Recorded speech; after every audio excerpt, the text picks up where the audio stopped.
तो गूगल एक सेकंड से भी कम समय में भारत के मुंबई में बसे एंटीलिया का नाम तुरंत प्रस्तुत कर देगा। लेकिन गूगल ने दिया ये जवाब पूर्ण रूप से सही नहीं है, क्योंकि गूगल ने दिया ये जवाब किसी एक इंसान के निवास स्थान को दर्शाता है। लेकिन अगर निवास स्थान की ही बात हो तो भले एक व्यक्ति का नहीं, लेकिन रेसिडेंसी के तौर पर भारत की राजधानी दिल्ली में बसा प्रेसिडेंट हाउस दुनिया का सबसे महंगा निवास स्थान है। जी हाँ, लंदन के बकिंघम पैलेस से भी महंगा। भारत के राष्ट्रपति भवन की कीमत अमेरिका के प्रेसिडेंट्स के ऑफिशियल निवास स्थान व्हाइट हाउस से भी 15 से 16 गुना ज्यादा आंकी गई है। आज के समय में मुकेश अंबानी के एंटीलिया की कीमत करीब 15,000 करोड़ रुपए है और ये प्राइस एंटीलिया के अंदर जितने भी साजो सामान है उन सब के साथ है। लेकिन दिल्ली में 330 एकड़ में बसे भारत के राष्ट्रपति के निवास स्थान की सिर्फ जमीनी कीमत 40,000 करोड़ रुपए से ज्यादा है और उस जमीन पर बसे आलीशान भवन की कीमत का तो हम आकलन भी नहीं लगा सकते हैं और आकलन लगाना भी नहीं चाहिए, क्योंकि Indian president house is priceless property. इस भवन में 330 बड़े बड़े कमरे हैं और राष्ट्रपति भवन सिर्फ एक इमारत नहीं है, बल्कि भारतीय लोकतंत्र का धड़कता हुआ दिल है।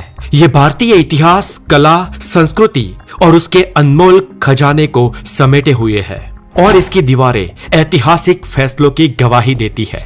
क्या आप हमारे राष्ट्रपति भवन की कहानी और उसके रहस्य को जानना चाहते हैं?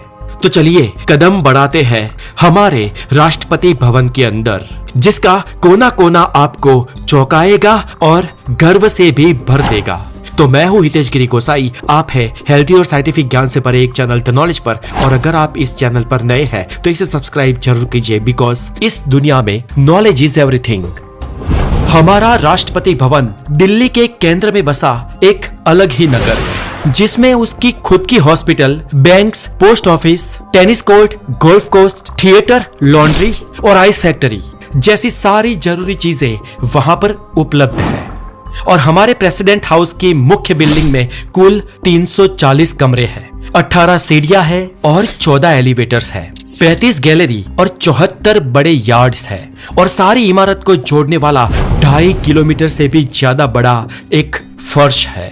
ये घर सिर्फ भारत का ही नहीं, बल्कि पूरे विश्व का सबसे बड़ा रहने लायक स्थान है, जिसके एक एक कमरे में अगर आपको घूमना हो तो पूरा दिन निकल जाएगा, फिर भी आप उसके सभी कमरों को नहीं देख पाओगे। विश्व के किसी भी देश के राष्ट्रपति, प्रधानमंत्री या किंग का निवास स्थान इतना बड़ा नहीं है और इस मामले में भारत का राष्ट्रपति भवन अपने आप में वर्ल्ड रिकॉर्ड है। इस महाकाय निवास स्थान में रहने वाले भारत के प्रेसिडेंट खुद के लिए रेगुलरली बस 4 या 5 कमरे ही यूज में लेते हैं।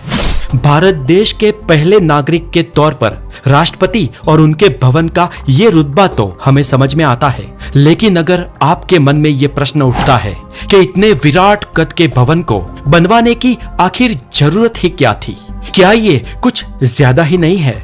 तो इसका जवाब दोस्तों हमें वर्तमान में नहीं, लेकिन भूतकाल में मिलेगा।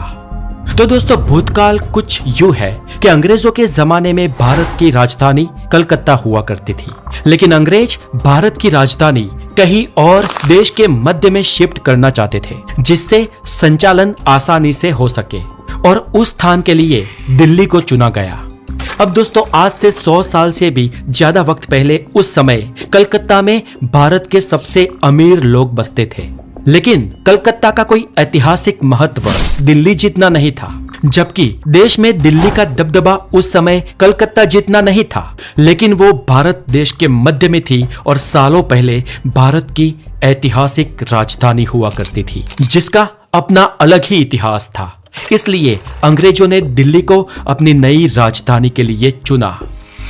तब लाल किले के चारों ओर मुगल समय का दिल्ली बसा हुआ था और मुगल साम्राज्य तो कब का खत्म हो चुका था। अंग्रेज चाहते तो उस पुरानी दिल्ली को भारत की राजधानी बना सकते थे, लेकिन अंग्रेजों को अपने लिए सेकेंड हैंड राजधानी मंजूर नहीं थी और उसलिए वो अलग और आलीशान नई कैपिटल बसाना चाहते थे, जिसके चलते उन्होंने एक नई दिल्ली ही बसा दी और राष्ट्रपति भवन का निर्माण करवाया।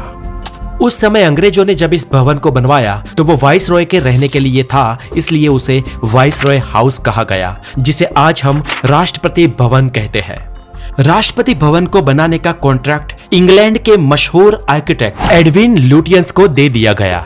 तब भारत का विभाजन नहीं हुआ था और 43,71,000 स्क्वायर किलोमीटर वाले इतने बड़े देश की कैपिटल का आइकॉनिक सिंबल ऐसा राष्ट्रपति भवन बनाने का ये चांस लुटियंस के लिए किसी बड़े अचीवमेंट से कम नहीं था। 15 अप्रैल 1912 को